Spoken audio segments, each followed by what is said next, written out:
Uhaye ikaze wowe ukurikiye ibiganiro bya Peter Nzaba, niba warakoze subscription ndagushimiye cyane, Imana iguhe umugisha, niba kandi utarakora subscription yikore kandi ukane no kukazogera kugira ngo tujye tubana mu biganiro bigiye bitandukanye nzajya mbagezaho. Uyu munsi tugiye kuganira ku bantu bafite igice cy'ukwezi mu kiganza. Ese bateye bate? Bameze bate? Ese mu myemerere igiye itandukanye babyemera bate? Nibyo ngibyo tugiye kuganiraho. Tudatinze rero,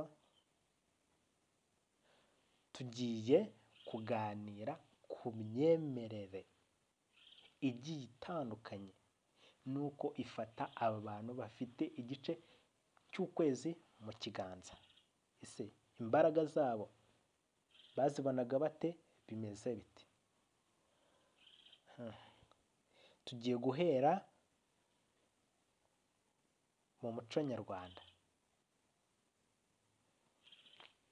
Duhere mu muco nyarwanda tumenye se mu muco nyarwanda ese abo bantu bari bafite igice cy'ukwezi babafata bate? Bimeze bite? Ese mbere bari bameze bate? Ni abantu bakoraga bate? Kuko n'ibikorwa by'aba bantu biba biri extraordinary, biba birenze iby'abantu basanzwe, kuko aba bantu ni abanyembaraga. Reka dutangire tureba mu muco nyarwanda uko aba bantu bameze n'uko babafata. Mu muco nyarwanda hari imyemerere n'imigani kavukire ijyanye n'ibimenyetso bidasanzwe ku mubiri w'umuntu. Umuntu ufite igice cy'ukwezi akenshi bivugwa ko afite ubudahangarwa cyangwa impano idasanzwe, ndetse rimwe na rimwe byafatwaga nk'ikimenyetso cy'ubuhanuzi, ubuyobozi cyangwa ubundi bushobozi bwihariye. Mwumve neza, abantu bafite igice cy'ukwezi kera mu muco nyarwanda bafatwaga nk'abantu b'abahanuzi, b'abayobozi, kandi bafite ubundi bushobozi bwihariye, ndetse ikindi kirengejeho bafite ubudahangarwa cyangwa bafite imana idasanzwe. Aba bantu mwumve ko aba bantu bafite igice cy'ukwezi mu kiganza ari abantu bafite impano idasanzwe. Gute rero wamenya ko ufite igice cy'ukwezi mu kiganza? Fata ibiganza byawe bibiri ubihuze, nubona hakozwemo igice cy'ukwezi, half moon, uhita umenya ko uri umwe muri aba ngaba. Umenye ko nawe ufite ibintu bidasanzwe kuri wowe bikuriho, impano idasanzwe, ubudahangarwa, ubuhanuzi cyangwa ubundi bushobozi buhambaye.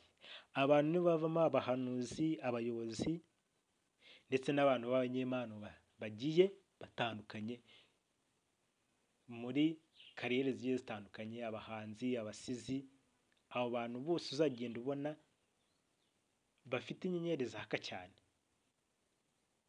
Nugenzura abenshi uzasanga bafite igice cy'ukwezi mu kiganza.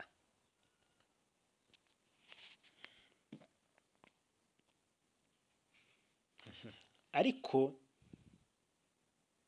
ibisobanuro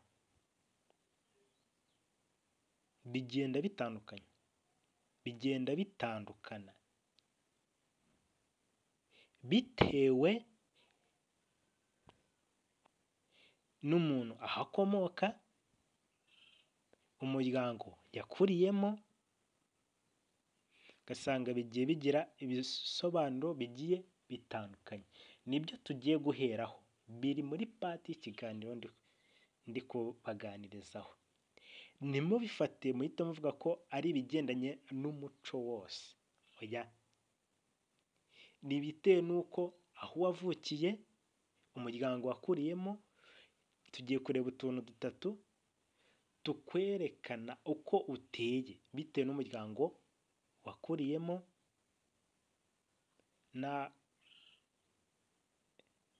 n'aho ukomoka. Nabyo bigenda birimo stage 3. Noneho turaza kwinjira mu kiganiro nyirizina tureba uko umuco ubifata n'uko ubivuga.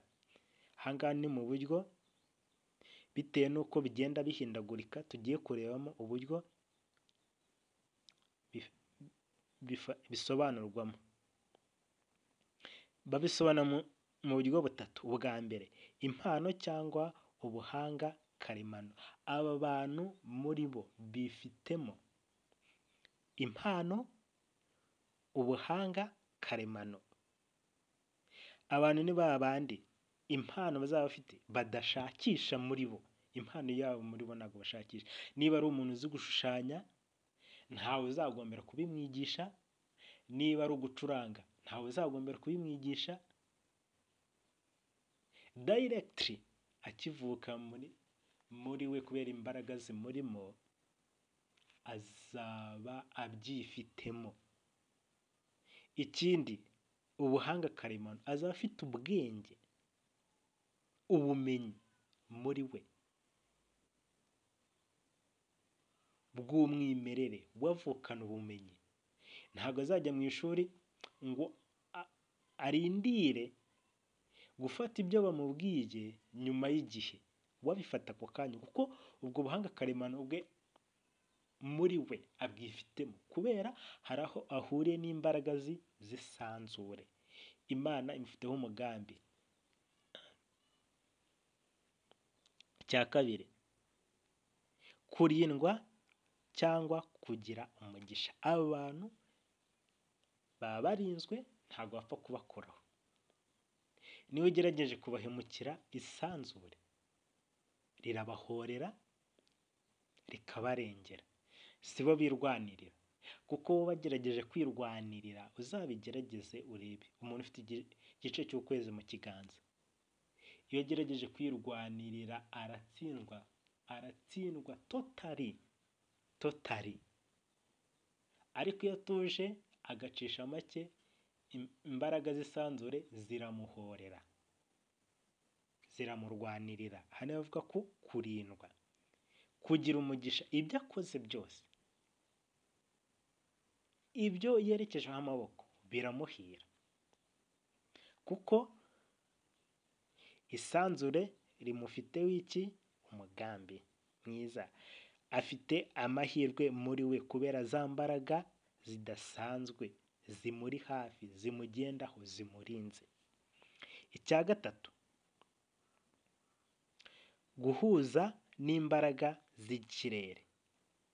Cyane cyane ibintu akora, ibyabamo bifite aho biri connected, bihuriye n'imbaraga z'ikirere. Nta kintu akora isanzure ritabizi, cyangwa isanzure ritabigizemo uruhare, itagezemo uruhare.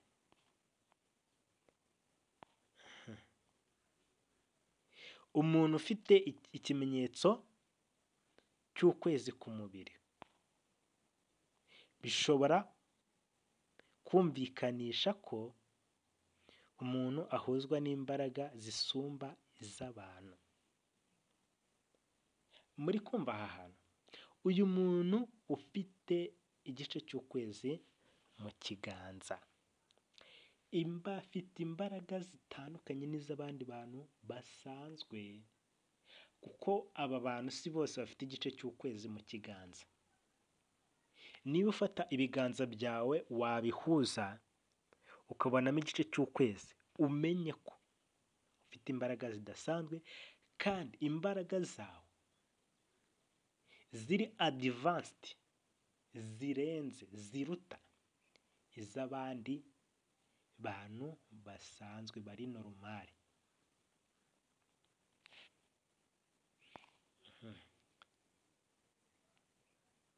Noneho twinjiye neza mu kiganiro nyirizina. Hanababwiraga uburyo bugiye butandukanye bitewe n'imihindagurikire y'ahantu umuntu akomoka, uko babifata nuko babifata. Noneho tugiye kureba noneho ibisobanuro birambuye by'uko igice cy'ukwezi mu kiganza cyafatwaga mu mico n'imyemerere gakondo itandukanye, cyane cyane tugiye kwibanda hano mu Rwanda mu muco nyarwanda cyangwa uri hafi yawo mukomeze ikiganiro turawugeraho nawe murawumva. Niba muri comment section ndi kubeshya, prove me. Muri comment section mwandike muvuge ati ibyo nuvuze ntabwo ari byo, kuko ibi bintu abantu biriho harimo ababizi harimo n'abatabizi. Abatabizi rero ndabasaba gukurikira iki kiganiro kugira ngo umenye neza uko uteye, umenye n'uko witwara muri bagenzi bawe, kuko uri umuntu udasanzwe ufite imbaraga zidasanzwe. Mu myemerere ya kinyarwanda niho tugiye guhera, ko turareba no mu myemerere yo mu karere muri Afurika y'Iburasirazuba n'Amajyepfo. Duhite dusoza ikiganiro. Tugiye guhera mu muco nyarwanda. Icya mbere, mu myemerere y'abanyarwanda ba kera, ese umuntu ufite igice cy'ukwezi mu kiganza bamufataga bate? Wumve ko ari umuntu udasanzwe. Abo twatangiranye, uyu muntu ntabwo asanzwe, afite imbaraga ziri connected n'iz'ikirere, niyo mpamvu adasanzwe. Bamufata nk'umuntu uri ku rundi rwego. Mu myemerere ya kera rero, mu muco w'abanyarwanda wa kera, habagaho kwizera ko ibintu bidasanzwe ku mubiri w'umuntu bishobora kuba ibimenyetso by'amayobera cyangwa ubushobozi buhambaye. Muri kubyumva? Bafataga ko ari ibimenyetso by'amayobera cyangwa ubushobozi buhambaye. Noneho igice cy'ukwezi none mu kiganza cyo cyashoboraga kugaragaza iki? Ni nk'ikiziga gifite ishusho y'ukwezi, niyo mpamvu bavuga ngo it is a half moon. Cyafatwaga nk'ikirango cy'umuntu wihariye. Niba ufite igice cy'ukwezi mu kiganza, umenye ko uri umuntu wihariye. You are totally different from others and you are special. You are a special one. Ego. Bavugaga ko ushobora kuba icya mbere mu muco nyarwanda w'abakera. Bavugaga ko ushobora kuba umuhanuzi, wavamo umuhanuzi. N'ubu birashoboka cyane waba umuhanuzi, kuko hari ibintu ushobora kuvuga ku muntu bikaba. Uri umuhanuzi. Prove me. Uzabikora uvuge ku muntu, umubwire ati iki kintu nikikubeho, cyangwa iki kintu ndashaka ko kimuvaho. Niba hari ibintu bibi wabonaga byari biri ku muntu, uwo gategeka, kuko ufite imbaraga zo connected n'isanzure. Isanzure zakumva nuvuga ngo iki kintu nikive kuri uwo muntu kizamuvaho, kubera ko uri umuhanuzi. Ikindi, uri umuntu w'icyerekezo, uri umuntu bafatiraho urugero, uri umuntu udasanzwe muri make. Wari role model w'abantu benshi nubwo uba utabizi, kuko uko bakubona hanze bakubona nk'umuntu uhambaye cyane, kuko iyo uri kumwe n'abandi nabo bamenya ko ufite imbaraga zidasanzwe, ariko muri wowe hari igihe uba utabizi. N'ibyo ushatse kuvuga ngo uri kwishyira hasi uvuga ngo yenda ngo njyewe ndi kubona ibyo ndimo biri kwanga bitameze neza, ariko nubwo uba uri kubivuga mu mutima wawe wenyine, ariko ku rundi ruhande abari kukubona, sosiyete urimo, bakubona ko uri umuntu utandukanye n'abandi bose, kuko ibintu byawe ntabwo upfa kubishyira hanze. Niyo mpamvu n'abantu iyo bakubonye bibagora kugusobanukirwa. Prove me. Niba mbeshya muri comment section mwandikemo mumbwire ngo aha iki kintu uvuze uratubeshya. Ikindi cya kabiri, ufite amahirwe adasanzwe. Muri wowe wifitemo amahirwe nuko utabizi. Iyo ufite igice cy'ukwezi, imbaraga zisanzwe ziba zirigeze gute? Zikuriho, n'amahirwe yose aba akuriho, ikintu ukoze cyose kiraguhira. Ikindi, ufite ubuyobozi karemano. Muri wowe ufitemo ikintu cyo kuyobora, bivuze ko ibintu byose ushaka mu mujyi ushakamo, mu murongo ushaka ko bigendamo kuko urabiyobora bigakunda. Aba bantu iyo bari mu buyobozi biragoye kubashyira mu murongo badashaka, kuko baba bari kubona ibintu ukuntu biri kugenda. Niba bigenda neza baba bazi izo mbaraga nyinshi aho ziherereye, n'aho imbaraga nkeya ziri, uburyo ibintu binozwamo n'uburyo ki byahinduka. Aba bantu barihariye mu kuyobora, ni abahanga cyane. Ikindi kintu, uyu muntu akunda kurama, kuko isanzure ryamutoranyije, agomba kurama kugira ngo mission yahamagariwe, yatoranyirijwe, izabanze igire gute? Yuzuzwe. Ikindi, ugira uruhare rukomeye mu muryango cyangwa igihugu. Ugira uruhare rwo kubaka umuryango cyangwa igihugu, kuko bitewe na za mbaraga wifitemo, ibikorwa ukora byonyine uba role model w'abantu bose, w'abantu benshi nawe utanazi. Bivuze ko niba ari igihugu gishobora kuvuga ngo uyu muntu bitewe n'ibyo akora, ni umuntu uhambaye, ni umuntu abantu bafatiraho icyitegererezo, ni umuntu ushobora gutanga ibitekerezo byubaka. Abantu bari hano bahambaye, kuko usanga abenshi bavamo abayobozi bagatwara ibihugu bigiye bitandukanye, bakabigeza ku iterambere rigiye rigeze gute? Riri ku rundi rwego rwo hejuru. Niyo mpamvu aba bantu bakomeye cyane. Tuvuye ku cya mbere cyo mu myemerere y'Abanyarwanda ba kera. Icya kabiri, mu nzozi n'ubusobanuro bw'amayobera. Mu nzozi n'ubusobanuro bw'amayobera. Mukurikire. Mu busobanuro bw'inzozi cyangwa ibimenyetso by'umwuka, nk'uko bikunda kugarukwaho n'abavuzi gakondo cyangwa abacuranzi. Kakano muri kukumva neza, igice cy'ukwezi cyagaragaraga ku mubiri bishobora gufatwa nka cya gice cy'ukwezi kigaragara ku mubiri w'umuntu, especially mu kiganza. Abavuzi gakondo batubwiyeho n'abacuranzi. Iki kimenyetso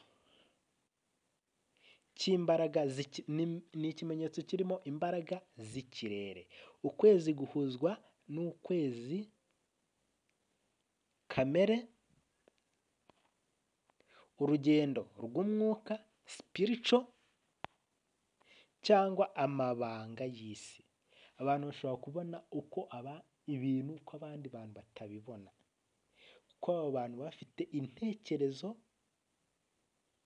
n'inyurabwenge zitandukanye n'iz'abandi bantu bitewe na za mbaraga bifitemo.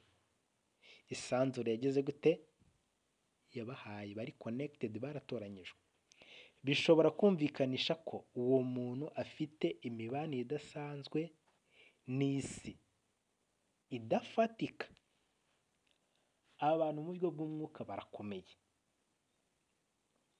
niyo mpamvu bakunda kurwanywa n'abandi bantu n'ibindi biremwa cyangwa n'abandi bantu, kuko abo bantu nibo bafite ibintu byakiza isi. Kuko abantu mu buryo bw'umwuka bateye imbere cyane muri spiritual. Abantu bafite imbaraga zidasanzwe nibo ku isi uzasanga bakora ibintu bihambaye, ibintu bidasanzwe. Ihuriro n'imbaraga z'abakurambere. Urumva harimo ibintu bibiri mu nzozi n'ubusobanuro bw'amayobera. Icya mbere, ikimenyetso cy'imbaraga z'ikirere. Icya kabiri, ihuriro n'imbaraga z'abakurambere. Abantu bari connected cyane n'izo spiritual.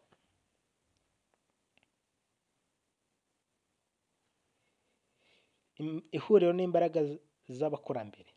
Hariho aho bafataga umuntu ufite ikimenyetso nk'uwatoranyijwe cyangwa nk'urinzwe n'imizimu y'abakurambere.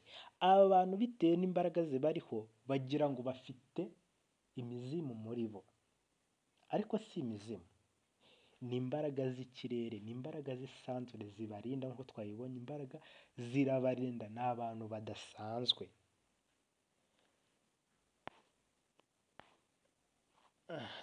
Agace ka gatatu,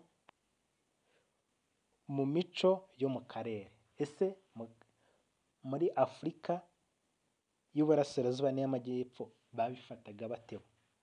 Ko tubonye umuco nyarwanda uko babifataga. Muri Afurika y'Uburasirazuba n'Amajyepfo babifataga bate? Ese bo babifata bate? Ndetse no mu bihugu bimwe by'abaturanyi, mu bihugu by'abaturanyi nko muri Uganda, Tanzania, Malawi, Zimbabwe, ibyo bihugu bica akarongo, ibi bimenyetso ku mubiri bijya bifatwa nk'ubutumwa. Abantu bafite ubutumwa muri bo.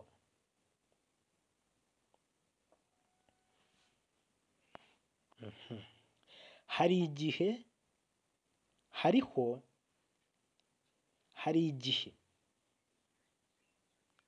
aba bantu baba batazi ko izi mbaraga zo kuba bafite ubutumwa muri bo batabizi. Ariko icyo gice cy'ukwezi mu kiganza gifatwa nk'ikirango cy'umurinzi. Ikirango cy'umurinzi. Umurinzi ni umuntu ukomeye, cyangwa nk'ikirango cy'amaraso y'abami n'abagabekazi. Urumva ko abantu bakomeye cyane, abantu b'abami n'abagabekazi n'umurinzi. Mu mico ya Afurika y'Iburasirazuba n'iy'Amajyepfo niko babifata. Urumva ko uyu muntu ari umuntu udasanzwe, umuntu w'ibwami, umuntu ukomeye, uturuka mu bantu bakomeye. Ubwo urumva rero niba ufite igice cy'ukwezi mu kiganza, uri umuntu ukomeye. Ugeze muri aho hantu bahita bagufata nk'umuntu uturuka mu muryango w'ibwami, bitewe n'izo mbaraga zidasanzwe bifitemo, kuko hari aho uhuriye n'isanzure, uri connecte n'isanzure. Bafata abo bantu batoranyijwe mu buryo kamere. Aba bantu barabubaha cyane. Muri Uganda, muri Tanzania, Malawi na Zimbabwe, abantu barabubaha cyane kuko ni abantu batoranyijwe. Isanzure riri hafi yabo, rirabarinze, rirabegereye, rirabarwanira mu byo bakoramo byose. Ese uyu muntu, kandi tugiye gusorezaho, uko uyu muntu yakwifata niba uzi ko ufite igice cy'ukwezi, ukuntu ugomba kwitwara. Ese wakwitwara ute? Cya mbere, niba ufite ikimenyetso cy'ukwezi, abantu bakunze kugirwa inama, bakunze kubagira inama yo. Niba wowe unkurikiye ufite igice cy'ukwezi cyangwa uzi umuntu ugifite, bakunda kubagira inama ko bagomba kucyakira nk'impano. Icyo ni icya mbere, ntabwo ari ubusembwa.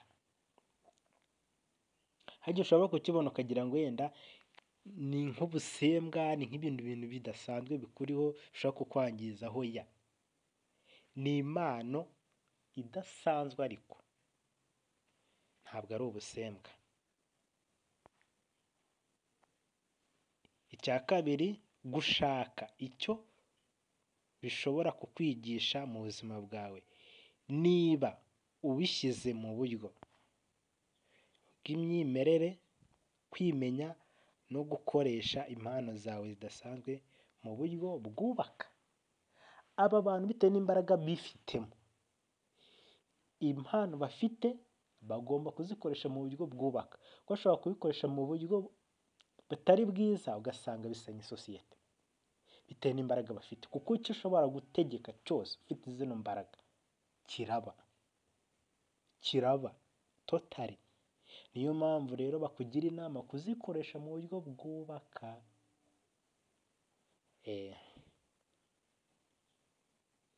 Kandi ikindi ukagomba kugira gute? Kwimenya. Si ngombwa ngo ugende uvuga ahantu hose ko ufite izo mbaraga zidasanzwe, kuko siko bose bakwishimiye, ko bazi ibyo wakora, bazi ibyiza wakora ufite izo mbaraga, bazi ikintu wategeka ko cyaba. Kino no kugira gute? Ni ukwimenya. Rero mbaye mbashimiye abantu twanye mu iki kiganiro, tuzakomeza n'icy'ubutaha.